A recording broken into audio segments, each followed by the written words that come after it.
Hey, everybody, let's take a look at Module 4. Um, this is comparing what they say, and this is like a pretty important piece, pretty important skill that you're going to do as you kind of move through the rest of your classes or through your professional life. Um, you're going to have, when you need to find something, a piece of information, a piece of text, a piece of whatever it is, you're going to have like a range of things, right? You're going to have multiple pieces that you could refer to. And your challenge is going to be able to say which one of these is better and why. And can I take parts of this or parts of this? Or why do these things, say similar stuff or why do they not? And being able to compare what they say, like being able to look at multiple sources and being able to do some of that comparative analysis. I think it's going to be really important for you to be able to do this because not only are you looking for those similarities and differences, not only are you going to be able to do that analysis, but it really makes you think about what is it that you're looking for in the text, right? Because you can't just blindly start comparing these things. You have to have, like, what are the elements I'm going to use to compare them to? What are the criteria? What are those elements that I'm going to be using to judge these, right? And so being able to come up with those in advance really is key because that really helps you understand that research process and makes it a much more productive reading of those texts. So we have a look here of what our materials are, what our assignments are, what our objectives are. Let's get right into some of the content. Now, there's going to be several tutorials for you to work on, but they're all going to be leading you up to the writing project number 2, which is the comparative analysis. Okay. And comparative analysis, I really want you to think of it as comparative and analysis. There are two pieces, there are two keys to this. First is that comparison, being able to show how they're similar or different, right? How they're similar or different. But then you also are going to be able to analyze why. What is the significance of that, right? So the this week is the half draft, and it is 450 to 600 words. The final draft will be 1,000 words or more. This will be written in either APA or MLA style. You get to pick the style that you want. If you look at the elements of the essay here, we're going to start off with an analytical thesis statement. And obviously, in the introduction, you're going to use the name and title, the author of the two that you're going to be comparing, right? Like that's going to be an automatic. But in the thesis statement, you're probably going to refer back to those at least in some way. But you're really going to key in on that one thing that you're going to use to compare them. Okay, what is that? What is that item, that element, that concept, that idea, that measuring stick that you're going to use? Right, that's really going to allow us to see how these things are going to come together. You will have an introduction. Obviously, that is an engaging introduction that gets our attention. It sets the tone for the work. It obviously mentions the titles and the authors of the two that you're going to be comparing. And then it comes in with a really strong thesis statement. The body paragraphs, this is where you're going to do that similarity and difference in that comparison. I think that it would be important to start off with some summaries, right? Like obviously we need to know what these two articles are about. It's going to be really hard for the reader to understand these two texts if they don't understand what's in the text to begin with. You did that last week, right? Like you did that in the first writing assignment where you had to start with a summary of the work. Um, I think that a paragraph each would be enough. I don't think that you need to go much more beyond that because the real bulk of this paper should be the comparing and the analysis. The conclusion that kind of wraps everything up, right, and brings everything together. The big thing I want you to think about on this, though, as you are looking at how to do this paper, the big key element is going to be why does this matter? Right. So, like, when you look at similarities and differences, it's kind of that Venn diagram, right? Like those two overlapping circles. Here's how it's different. Here's how this one's different. In the middle, this is how they're the same. This is where they overlap. This is where they share some commonalities, right? And it could be anything. It could be language and tone. It could be style. It could be approach, or it could be like specific examples, specific terms, specific ideas, right? Here's how they're different. But then the next piece, the analysis piece, that's the part that really is important here, because what that does then is that shows, why does it matter that they share those commonalities or they have significant differences? Why does it matter? What's the importance? What does it say about them that they do or don't have common elements, right? That's really the key to this. Not only does it show that you understand the text and you understand the context in which they were produced, but that you are able to express that. Like, you digested these texts, you understand the text, you're able to do that analysis, and then you're able to share that with somebody else. This week is the half draft. Again, 450 to 600 words. I know that in some places in the assignments it says do not go past that. Ignore that. If you want to go past that, if you want to produce most of the paper, all the paper, whatever, feel free to do so, right? First off, you'll get more feedback from me. You'll get more feedback from me. The more you turn in, the more feedback you get. That's great. And that's very helpful for you. Also, we're going to start peer editing. So now you're going to get more feedback from your peers, your classmates, to help you improve the paper, right? So you got me, you got other people, you're getting more, right? Also, too, it kind of it kind of lessens the workload. Now, I know it makes it hard this week because you have more to write. I get that. But then in week 5, when you're revising, you're cleaning up, you're trying to get it ready to turn in, and you're trying to polish it up real good, you have more time to do that. Like, if you just write this week and then you got to write next week, and then you also next week have to revise, that's a lot more work. So if you can kind of front load that in the process, that will help you out a little bit more. Again, the expectation is only the half. You only need to do the 400 to 600 words, but the more you do, the better. Okay. And then we go to this video, which I really appreciate. This is how to annotate a text, or reading actively. Now, I know that if we give you a piece of text to read, there's a good chance you just skim through. Done. But you didn't get anything out of it, right? And if I ask you some real pointed questions, you might be able to pull out a couple key things for me. But overall, it's going to be hard for you to like really be able to really deal and handle and manage that text, right? So we want to create a way to help you get more out of the text. And annotation is a great way to do that on multiple levels. These are making those notes on the text, right? And so now you have a better understanding of that text because you've got all these notes and these summaries and you got these other things, right? Okay, but there's a lot more to it than just that. First off, we know that you don't get a lot out of the text sometimes because you go through it too quickly. You're going through it, you're just reading the words, but you're not digesting the words. If we can slow you down, if we can make you go a little bit slower, if we can make you stop and deal with the text, you're going to have more of a chance to get more of it in, right? And so this annotation process slows you down. It makes the process a little bit longer. Now, I know that that isn't like the best scenario sometimes, because sometimes you just got to read this thing, right?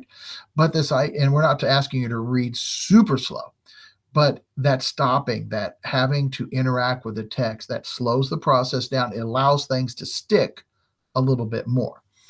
Secondly, when we do ask you to interact with the text, we know that you get more out of it. The more you manipulate, the more you manage it, the more you touch this text, the more chance you have to get more out of it, right?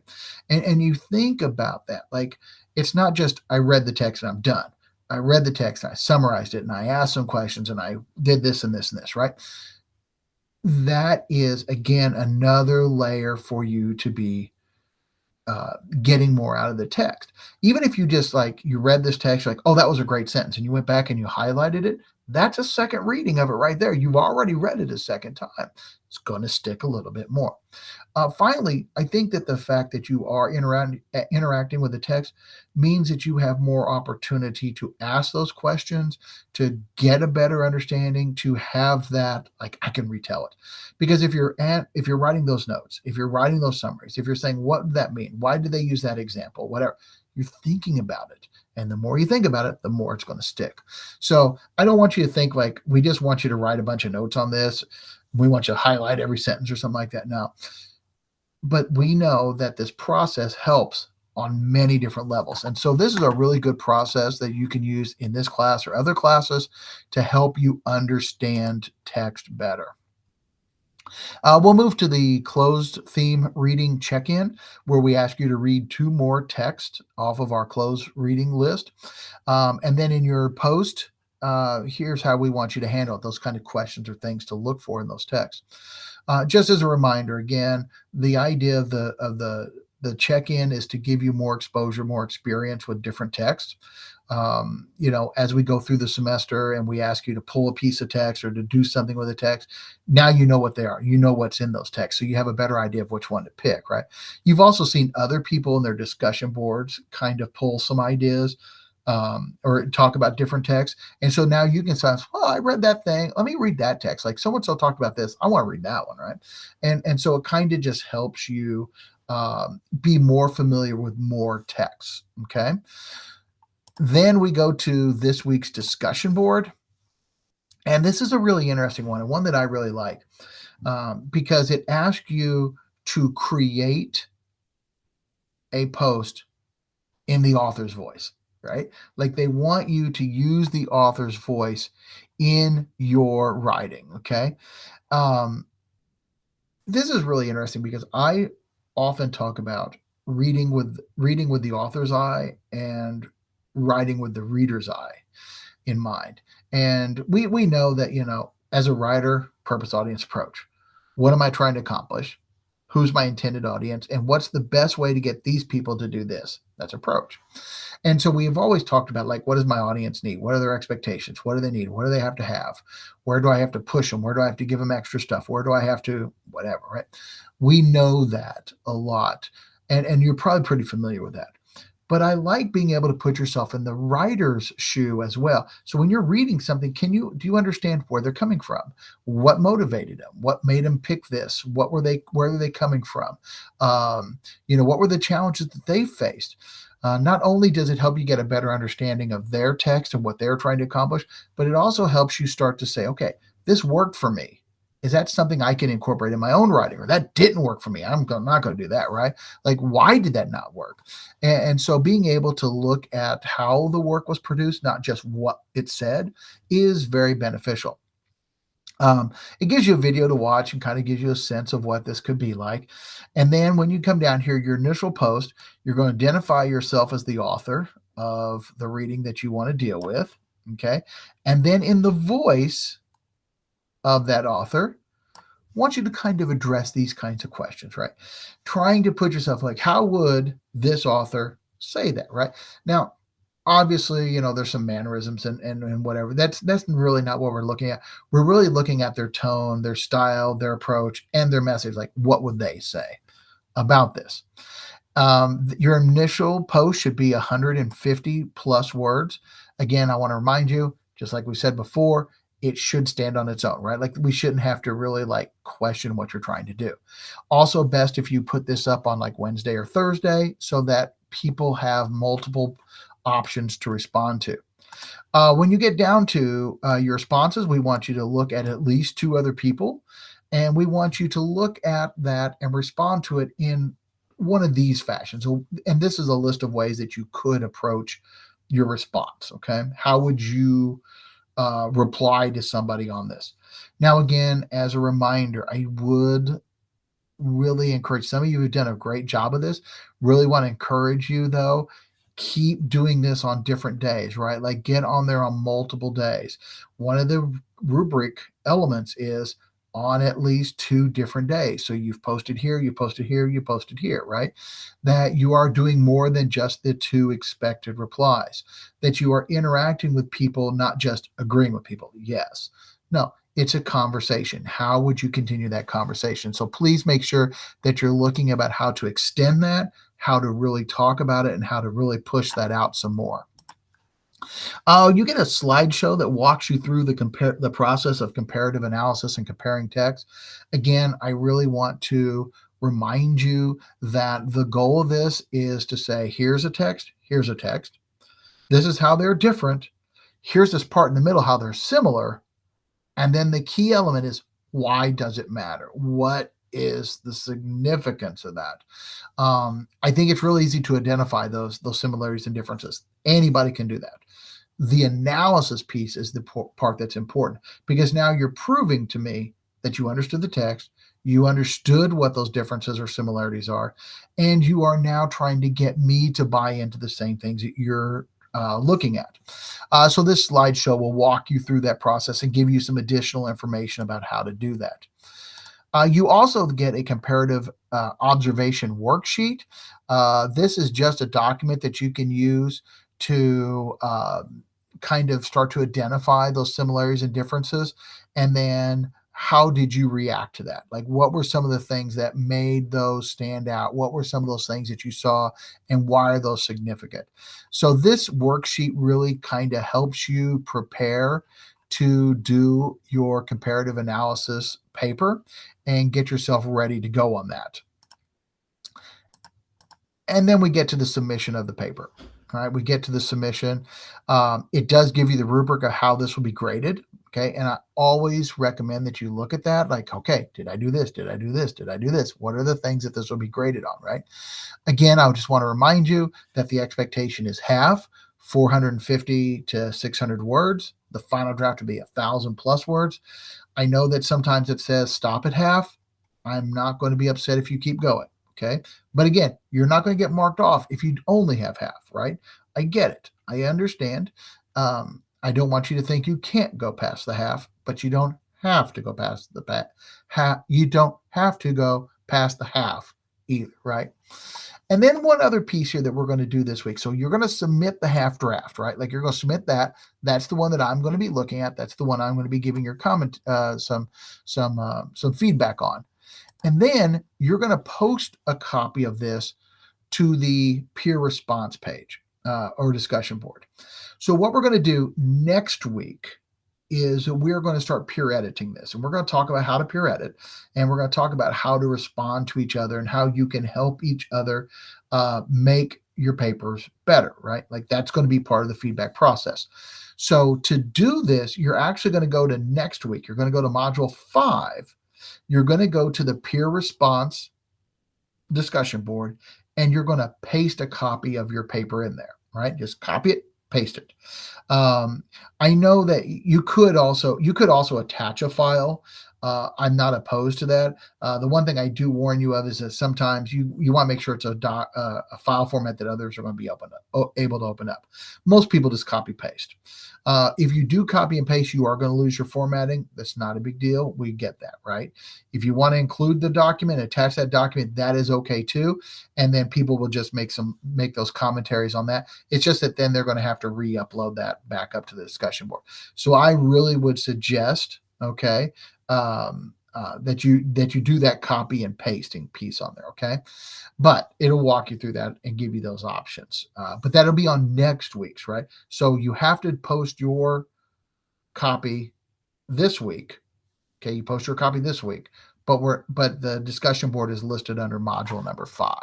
Okay, so just to kind of wrap some things up, guys, I got to say, first off, I've been super excited about some of the things I've seen you guys been doing. Many of you have been really engaged in the work, and you've really been doing some nice stuff. That's awesome. I'm super impressed by the way you guys are sticking with it, that you guys are keeping up with the work, that you're managing it, and you're keeping going forward. That's awesome as well. Keep that up. I know it can be difficult. I know it's a grind. I know that we're already halfway through the semester, right? Like at the end of this week, we're halfway through. And so now we're going on the back half. So I know that this is quick. I know this goes hard. And you guys are doing some great work keeping up with it. As always, if you have any questions at all, please make sure you're reaching out to me, that you are sending an email, that you like, hey, I need help with this. If you need to call me, if you need to text me, either of those are fine. It may not be as quick as a response to the email. We also have those open office hours on Wednesday night where you can join the group, the Zoom meeting, right? If you have any questions there as well. So again, if you need help, make sure that you're reaching out and getting the help that you need so that we can help you be as successful as possible. Hey, and everybody, good luck this module.